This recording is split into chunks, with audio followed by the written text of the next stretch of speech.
I love me some art, and there are lots of sculpture parks popping up across the UK, and because most of them are free, it's a fantastic way of engaging with art. So that's exactly what I'm doing today. So I'm going to show you around, and of course let's go and explore.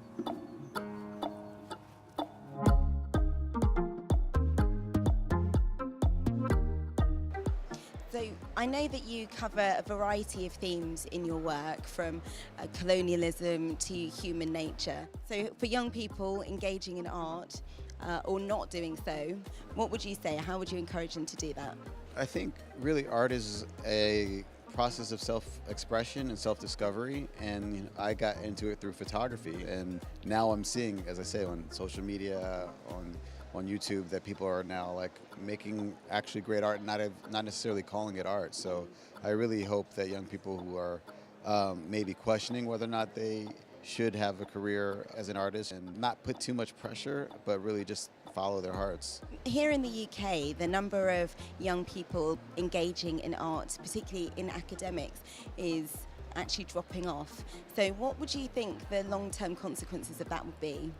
Wow, I didn't know that. That's surprising. I think actually we've become more and more creative as a society, and I think there's a much greater appreciation for art in the public.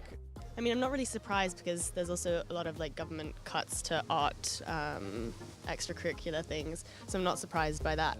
In the long term, I guess we're going to lose art and lose culture, and I feel like that it really needs to be pressed upon kids, especially when they're young, so that they can grow and love it throughout their whole lives. I imagine that there's going to be new ways for people to find themselves to be creative. Maybe they don't necessarily need to study it in the traditional way. I think all of these industries that we knew to be one way before have changed a lot, and I think we have to keep with the times. So with my work, I'm always thinking about how future generations will see the work as well as people who are around today. Since you're running out of time, what do you mean?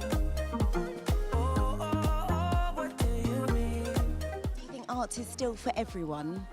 Yeah, I think it is. I think there's a lot of kind of open space, free exhibitions in London. I think it's one of the best places to see and engage without having to spend. A lot of galleries are free, and I think social media almost is making it more popular because people want to come and to take pictures of it. So I think in a lot of ways contemporary art is becoming more accessible. It can bring kind of artwork from different countries and different kinds of people from different backgrounds with different experiences. And young people who may have particular concepts and ideas can provoke the public into new thoughts, into new patterns, into new ways of thinking. I find it wonderful that that art is accessible.